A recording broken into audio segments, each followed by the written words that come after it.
sa ato nang gikauyunan nga sa matag fiesta ang atong pamalandungan, tagsa-tagsa nato, no? Tagsa-tagsaon nato pagpamalandong matag tuig ang usa ka linya, usa pa ka pangamuyo sa pag-ampo ni San Ignacio nga mao atong patron, kanang iyang pag-ampo bahin sa pagkamanggihatagon. Mga duha ka tuig ang milabay atong gipamalandungan ang pulong generosity. Pero magsugod kita sa pag-ampo ni San Ignacio, no? Pag-ampo sa pagkamanggihatagon, prayer for generosity. Nagsugod siya sa pag-ampo, akong pinakamahal nga Diyos, dearest Lord, teach me to be generous. Dearest, no? Siya ang pinakaminahal nako sa akong kinabuhi. Ug walay lain nga makalabaw niini. Walay laing Dios nga akong tagaan sa akong kasing-kasing ug huna-huna. Siya lamang. Kay siya ang akong pinakamahal sa tanan. Teach me, tudloi ako. Buti pasabot nga ang makahatagayod sa insakto nga pagtulunan kung unsa ang tinuod nga pagkamanggihatagon, mao lamang ang Ginoo. Siya ang unang nagpasinati kanato niining pagkamanggihatagon. Og nagsulti kita na malandong kita sa duha ka tuig ang milabay, no? Ang pagkamanggihatagon dili kanang gikan kanato og atong ihatag sa Ginoo, no? Muna nga ang uban kanato nga maghuna-huna nga ingon ani ang pagkamanggihatagon, mahadlok ta nga mohatag kung unsay naa sa ato kay basin og wala nay mabilin kanato, no? We will be bankrupt, no? There will be nothing left to us tungod kay basig mahurot diha sa atong pagpaambit sa uban. Pero kang San Ignacio sa atong pagpamalandong duha ka tuig ang milabay, no? Pagpahinumdom kanato nga ang tinuod nga pagkamanggihatagon dili ang paghatag sa tanan nga aniya kanako ngadto sa Ginoo, kundili ang pagpalapad sa akong kasing-kasing, no? To create more space, no? Bakantihon ako ang akong kaugalingong kasing-kasing. Walay daghan mga butang nga naa diha nga makapugong o makababag sa Ginoo aron iyang punon ang akong kasing-kasing. So, para kita makadawat sa mga grasya sa Ginoo, atong bakantihon ang atong kasing-kasing, no? Matud pa ni San Ignacio, enlargement of heart, magnanimity of heart, no? Luag nga kasing-kasing. Mora ning heart enlargement nga dili makapatay sa ato, kundili makapabuhi pag-ayo kanato. Pananglitan kami mga pari, nagsaad kami nga dili kami magminyo, no? Okay. Nganong dili magminyo, no?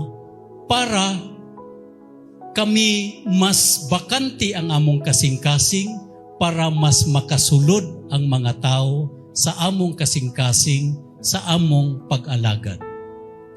Dili kami luoy kay wala kami asawa ug mga anak, dili.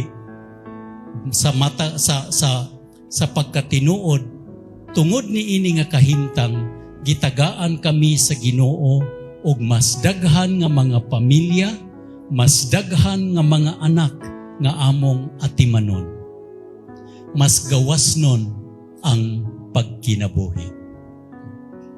Generosity. Ugunya nagpadayon si San Ignacio sa iyang pag-ampo nga atong gipamalandungan sa miaging tuig. Teach me to be generous. Teach me to serve you as I should. Nga ako imong matudluan sa pag-alagad, sumala sa imong paagi. Ug unsa man ang paagi sa Ginoo sa pag-alagad, duha ka buok. Humility, pagkamapaubsanon, and selflessness. No? Dili pagpaabot og balos. Dili ang akong kaugalingon maoy sentro. Niining higayuna gusto ko magpahalipay kang Father Erwin og sa tanan nga mga nahilambigit sa inyong bag-ong gipasundayag nga kinabuhi ni San Ignacio de Loyola. Sa inyong mga parokyano kinsay nakatambong og nakasaksi niini, palihog pataas kamot. Daghan kaayo sa inyo, halos kamo mga parokyano, no? Okay? Unsa man ang papel sa usa ka dramaturgo, no? Kauban actor or actress niini, no?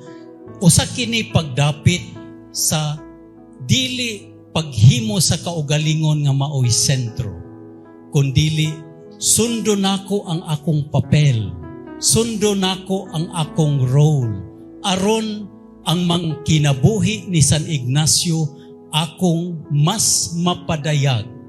Ug sa akong pagpadayag niini, mas mailhan nila si San Ignacio ug mas mailhan nila ang Ginoo nga iyang gisunod. To be an actor is a call to selflessness. No? Nga dili ako nga magsalida og sentro, kundili ang papel nga gihatag kanako, gitahas kanako aron kini akong mas maipadayag. Og karong tuiga atong pamalandungan ang ikatulo nga pag-ampo ni San Ignacio. To give and not to count the cost.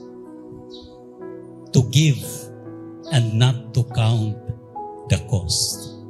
Kanang maghatag ako nga dili ako magpaabot og balos ug dili nako sukdon pila lang ang akong ihatag. Ug dili ako mahadlok nga mapurdoy ug mawad-an ako. Kay ngano sa una nga prayer, no? Teach me to be generous. Buti pasabot, tudloi ako sa pagkamanggihatagon sama sa imong pagkamanggihatagon. Ug unsa man ang pagkamanggihatagon sa Ginoo, ang iyang pagkamanggihatagon walay kondisyon. Diha pa sa basahon sa Genesis, pagbuhat niya sa kalibutan, giingnan kita nga sa wala pa'y nahimo ang tao nga maayo. Gibuhong na siya sa mga panalangin sa Ginoo. Buti pasabot nga ang gugma sa Ginoo, no? Wala magdepende kung buutan kita o dili.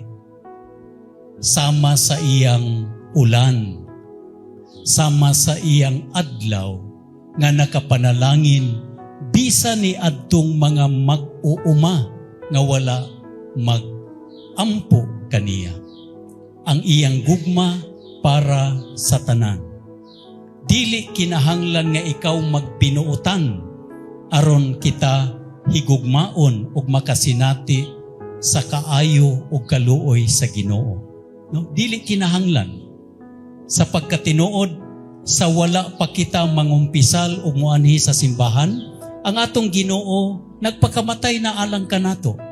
Sa wala pa kita magampo, gitagaan kita niya og mga panalangin ug hangin aron kita makaginhawa, aron kita magpadayon pagpakabuhi. So, Bishop, dili naman ay kinahanglan magbinuotan kita. So, pwede kita buhat og mga butang nga dili maayo kay kanang ang Ginoo maayo man kanato. Dili pod. tungod kay ang mga tao nga nakatagamtam og nakasinati sa walay kondisyon nga gugma sa Ginoo, mausab ang ilang kinabuhi. Ug mahimo silang susama sa Ginoo nga manggihatagon bisan ni adtong dili maayo kanila. Mao nga ang atong gabayan, ang atong modelo sa pagkamanggihatagon, no? Mao gayud ang Ginoo. Mao nga si San Ignacio nag-ingon, to give and not to count the cost. Kay dili ako mapurdoy. Tata, napurdoy ka ba pag-donate nimo sa Jubilee Door? Wala. Napurdoy ba ang inyong pamilya pag-donate ninyo sa atong main door o side doors sa atong katedral? Wala. Mas mabati ninyo nga gipanalanginan kamo sa Ginoo. Kadtong mga actors, actresses nga naghatag sa ilang panahon, naghatag sa ilang talento, naghatag sa ilang tanan, energy, no? Ilang kusog sa pagpractice o sa panahon na sa pagpasundayag. Napurdoy ba kamo? Wala. Mas nabati ninyo nga gipanalanginan kamo sa Ginoo tungod kay nahimo kamong kabahin sa maong tahas. Ug unsay nahitabo, mas daghan ang inyong natigom aron inyong itabang sa atong clergy house para dunay kapuy-an ang atong mga kaparian, ilabi na kadtong mga tigulang o retired na nga mga pari.